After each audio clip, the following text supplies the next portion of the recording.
Fala galera, tudo bem com vocês? Vamos revisar hoje diabetes mellitus gestacional. A gente está na reta final para as provas de residência e é um assunto muito importante, um dos assuntos que mais caem aqui nas provas de residência de São Paulo, tá bom? Se você não sabe quem a gente é ainda, nós somos a Medway, eu sou Marcos Marangoni, sou professor de gineco-obstetrícia aqui da Medway e esse time aqui é um time engajado que luta para te ajudar a realizar o seu sonho. Se o seu sonho é fazer residência em São Paulo, a gente revisa aqui no YouTube os assuntos mais relevantes para as provas de residência aqui de São Paulo. Se liga que aqui no link da descrição, que aqui na descrição, eu deixei o link dos nossos guias estatísticos das instituições. Então o que mais cai na USP, na Unifesp, no IANSP, na Santa, tudo isso a gente tem nos nossos guias estatísticos e o link está aqui na descrição. Fechado? Sem mais delongas, vamos começar com um caso clínico. Bom, é uma paciente gestante, gesta 2P1 de 12 semanas de idade gestacional, obesa, sem outras comorbidades, que retorna para a segunda consulta de pré-natal com os exames de rotina. Entre os exames, ela tem uma glicemia de jejum de 91, o restante sem alterações. O que a gente pode dizer de uma paciente obesa que tem uma glicemia de jejum de 91? E aí, tá normal, não tá? Vamos discutir durante essa breve revisão, tá bom? Lembrando, diabetes mellitus gestacional é uma intolerância aos carboidratos que se inicia durante a gestação. A gente tem a diabetes mellitus na gestação, que pode ser diabetes tipo 1, tipo 2, LADA, ou a diabetes gestacional. A gestacional é essa intolerância aos carboidratos iniciada durante a gestação. Qual que é a fisiopatologia? A gestação já é um estado diabetogênico, né? A gente tem um monte de coisa sendo secretada pela placenta que faz com que você aumente a disponibilidade de açúcar no sangue. Porque tem um feto ali querendo comer também, né? Precisando de açúcar. Então a placenta libera esses hormônios que geram um aumento da resistência insulínica periférica. Que hormônios são esses? O GH, o cortisol e principalmente o hormônio lactogênio placentário, tá bom? Nossa, mas que nome estranho, precisa saber? Cara, precisa. É um hormônio importante durante a gestação e as bancas cobram esse nome desse hormônio. O pâncreas, enquanto isso, está produzindo lá sua insulina, certo? E aí, o que vai acontecer? O que acontece em relação à glicemia durante a gestação? Bom, a gente tem uma resistência insulínica em decorrência daqueles 3 hormônios, principalmente o lactogênio placentário, de forma fisiológica. O pâncreas que estava produzindo insulina, ele vai aumentar a produção de insulina, né? Falar, bom, se está tendo mais resistência insulínica na periferia, tá tendo mais a glicemia está mais elevada, o pâncreas aumenta a sua produção de insulina. Ótimo, então a gente tem um hiperinsulinemismo na gestação, fisiológico, tá bom? Isso aqui, essa a moça tá indo bem, tá indo normal, a gestação tá indo tranquila. Se o pâncreas perde a capacidade de produzir mais insulina do que o organismo tá com resistência periférica à insulina, aí a gente chama de diabetes gestacional, tá bom? Gera uma intolerância e aí diabetes gestacional. Entendi isso? Então o pâncreas está lá, funcionando normal. A moça engravida, aumenta a resistência insulínica por conta dos hormônios que aumentam a resistência insulínica, principalmente o lactogênio placentário. O pâncreas percebe e fala, bom, vou aumentar minha produção. Se aumenta a resistência insulínica e o pâncreas não tem mais capacidade para aumentar a sua produção insulínica, a gente tem diabetes gestacional. Fechado? No puerpério, a gente tem uma redução desses hormônios contra-insulínicos da placenta. Então, você tirou a placenta, não tem mais produção de lactogênio placentário, né? Aí, diminui a necessidade de insulina e aquele pâncreas que estava ok para uma paciente não gestante, volta a ter uma produção adequada, balanceada para a necessidade insulinêmica da paciente. Por que a gente se preocupa com a diabetes? Por conta das complicações maternas e fetais. Complicação materna pode ter cetoacidose diabética na grávida, que é bem grave, tá? Pré-eclâmpsia está mais associada em paciente diabética. Risco de prematuridade, infecções recorrentes. Então, se a paciente tem uma glicemia mais alta, por conta de uma deficiência relativa de insulina, ela vai ter uma glicosúria mais elevada. Associada a uma estase urinária própria da gestação, ela pode ter infecção urinária de recorrência, por exemplo. E até morte materna, tá bom? Está relacionado com morte materna, diabetes gestacional. E complicações fetais, o que tem para o feto aí? Bom, o feto pode ficar macrossômico, então ele vai ficando bombado, né? Você vai dando glicose para ele, o pâncreas dele tá sucesso, né? Então ele vai produzindo insulina e vai crescendo, vai ficando grande, tá bom? Então macrossomia. Polidrâmino, o feto que tem mais glicemia, então tem mais açúcar no sangue do feto, ele faz mais glicosúria também fetal, e aí essa glicosúria aumenta o volume de urina produzido pelo feto, e aí você tem o polidrâmino. Lembra que o líquido amniótico é formado principalmente pela micção, né, pela urina do feto a partir de uma idade gestacional. Com a macrossomia, um bebê maior fica mais predisposto à distócia, tá bom? É mais comum também o abortamento, a síndrome do desconforto respiratório ao nascer por conta da hiperglicemia e malformações congênitas, principalmente quando a mulher engravida. Aí não estamos falando de diabetes gestacional, estou falando de diabetes prévio, quando a mulher engravida com níveis glicêmicos muito alterados, tá bom? Também no diabetes prévio, apesar da gente ter essa tendência para macrossomia, quando a mulher tem um diabetes prévio muito avançado, ela já tem uma vasculopatia diabética. E aí a placenta, os vasos da placenta também são acometidos e você tem restrição de crescimento, tá bom? E a causa o efeito mais dramático aí no feto é o óbito fetal. Mulher que tem diabetes na gestação, a gente tem que ficar muito de olho para óbito fetal. E é de uma hora para outra, assim, tá bom? O cardiotoque tá lindo e de repente para a movimentação fetal e o bebê morreu. É por esse desbalanço metabólico aí por conta da hiperglicemia, tá bom? Como a gente faz o rastreamento? As provas amam esse quadro. Amam, amam, amam. A gente vai fazer a glicemia de jejum, tá bom? Glicemia de jejum lá no primeiro trimestre, lá no começo do pré-natal, primeira consulta. Se tiver menor que 92, é normal. Então, qual a conduta? A gente realiza aquele teste de tolerância oral à glicose com 75 gramas entre 24 e 28 semanas de gestação. Essa é a conduta de rastreamento, tá bom? Todo mundo vai fazer teste de tolerância com 28 semanas. Se a mulher tem entre 92 e 125 de glicemia de jejum, e isso inclui o 92 e inclui o 125, cuidado, não confundir isso, a gente já tem diabetes mellitus gestacional, já é um diagnóstico. Você vai dar um copo de 75 gramas de açúcar para essa moça que é diabética? Não, pelo amor de Deus, tá bom? Não é para fazer curva em quem já tem diagnóstico. Fechado? E 126 ou mais de glicemia de jejum, a gente tem o overt diabetes, aquele diabetes que já existia e você está fazendo diagnóstico ali na gestação. Então, diabetes tipo 2, por exemplo, tá bom? Que você está fazendo o diagnóstico durante a gestação, porque ela não tinha colhido glicemia antes, só por isso que ela não tem diagnóstico. Isso na primeira consulta pré-natal, tá bom? Faz sentido fazer curva glicêmica com 75 gramas de destrose aqui? Também não faz, tá? Don't be crazy. Então, vamos lembrar da nossa paciente, 12 semanas, obesa, veio com glicemia de jejum de 91. E aí, o que é isso? O que é essa glicemia de jejum de 91? É exatamente nada, né? A paciente não tem nada no primeiro trimestre. Qual é a nossa conduta? Teste de tolerância oral à glicose com 28 semanas, tá bom? Não tem diagnóstico de diabetes, não faz nada, não tem conduta, tá bom? Orienta, claro, dieta fracionada, todos os cuidados de uma gestação habitual, tá bom? A obesidade já torna aquela gestação com um risco aumentado em relação a uma paciente, por exemplo, que não tiver comorbidade nenhuma. Então, essa aqui, 91 de glicemia de jejum, não fazemos nada. Como que a gente vai fazer de acordo com o protocolo aqui?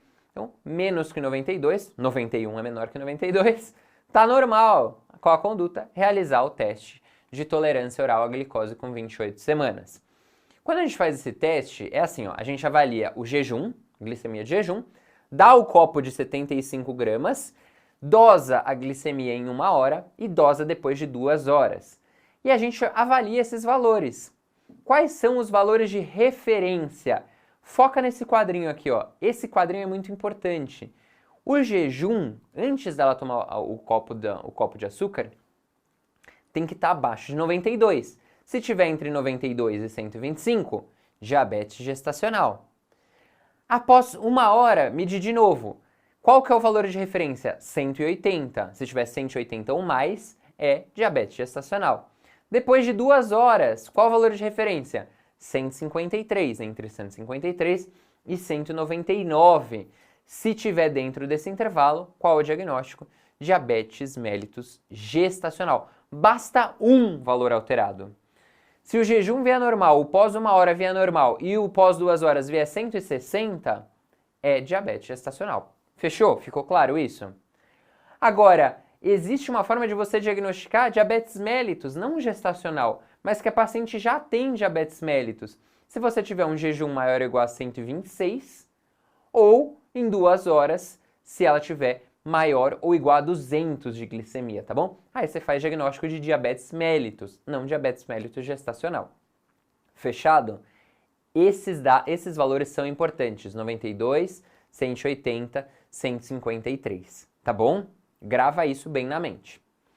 O que a gente vai fazer de diferente no pré-natal? O período entre as consultas ele é quinzenal, até 30 a 34 semanas, e aí passa a ser semanal a partir das 34 semanas. Percebe que é diferente, né, em relação à gestação de baixo risco. Por que isso? Pelo risco de descontrole glicêmico, pela vigilância fetal, que a gente tem que ficar mais de olho, tá bom? E quais são os exames de pré-natal diferentes, assim?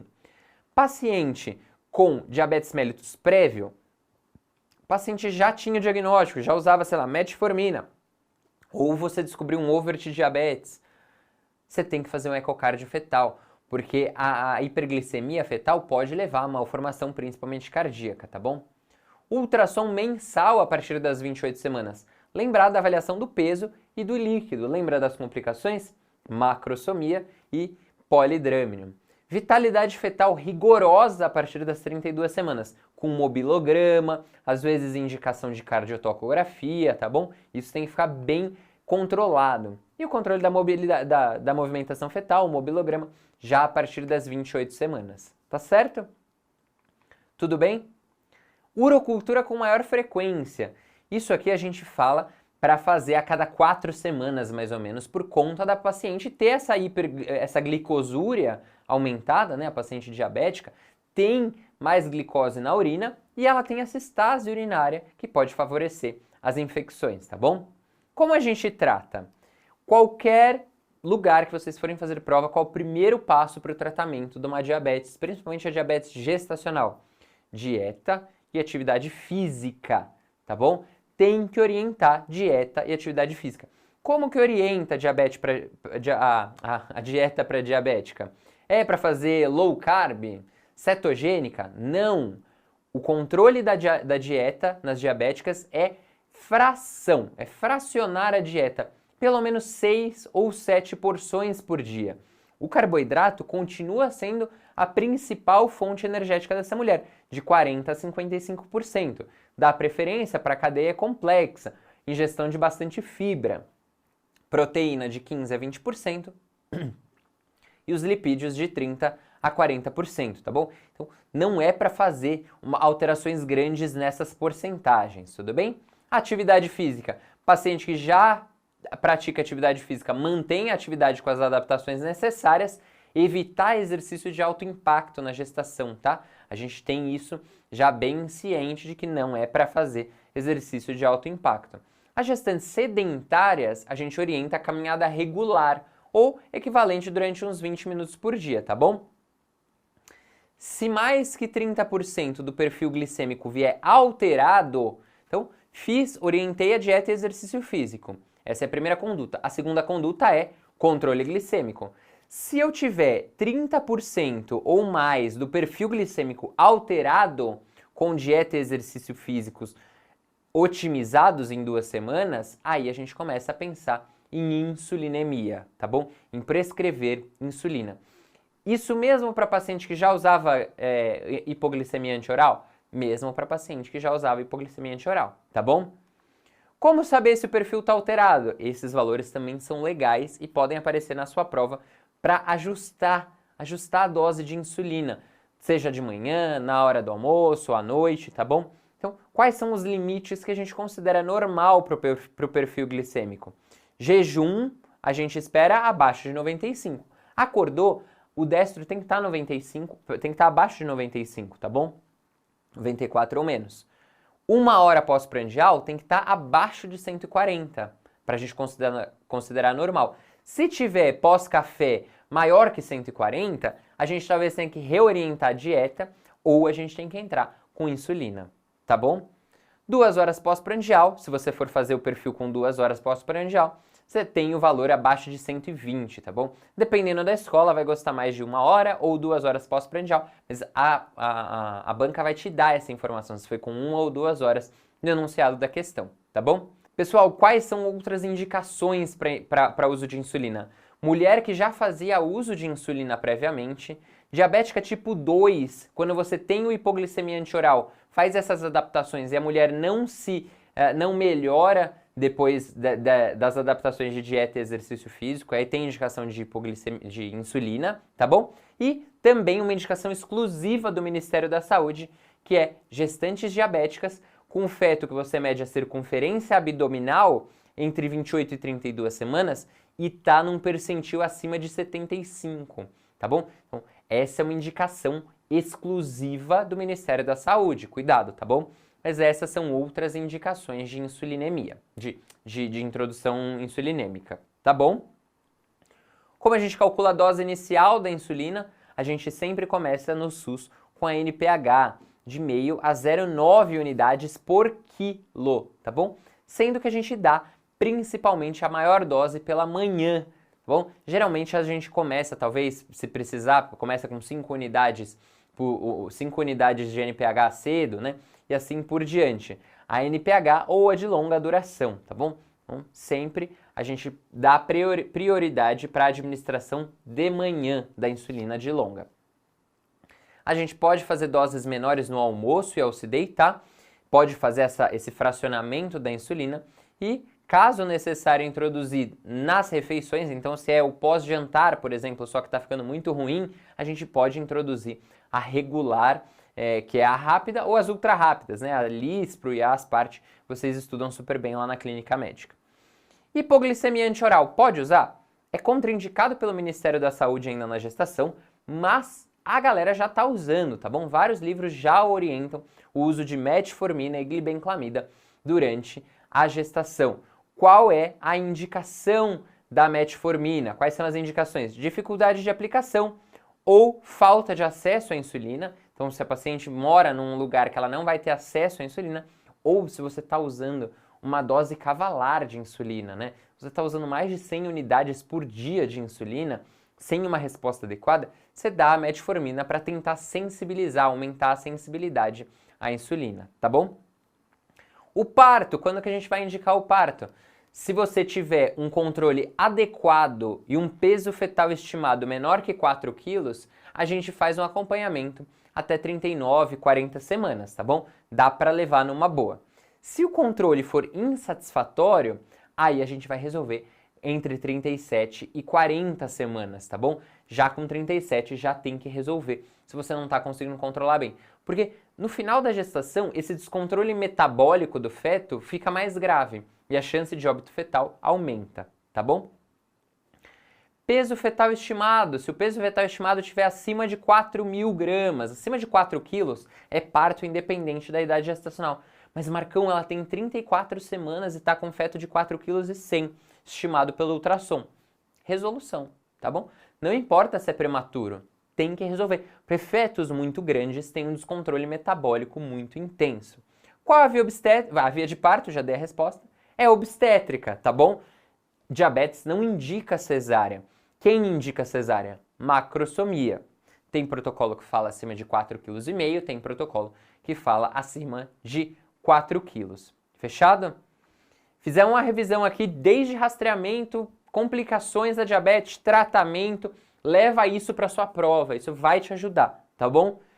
Se você quer mais conteúdos como esse, a gente tem 40 aulas para cada uma das grandes instituições de São Paulo. USP, Unicamp, Unifesp, Santa, Unesp, Einstein, tudo isso adicionado de simulados inéditos, no estilo de cada instituição. Então tem lá simulado USP, tem simulado Unicamp, na mesma pegada que a banca se propõe a fazer, tá bom? Além disso, a gente tem um curso de diferencial de cirurgia e diferencial de imagens, que são duas áreas que têm uma cobrança com um grau de dificuldade maior, tá bom? Tudo isso a gente tem dentro do nosso curso do intensivo. É tudo junto para você estudar para essa reta final, beleza? As vagas estão abertas, tá aqui na descrição do vídeo também o link para inscrição, tá bom? Fechado? Foi um prazer estar com vocês mais essa vez, mais essa revisão aí e até a próxima.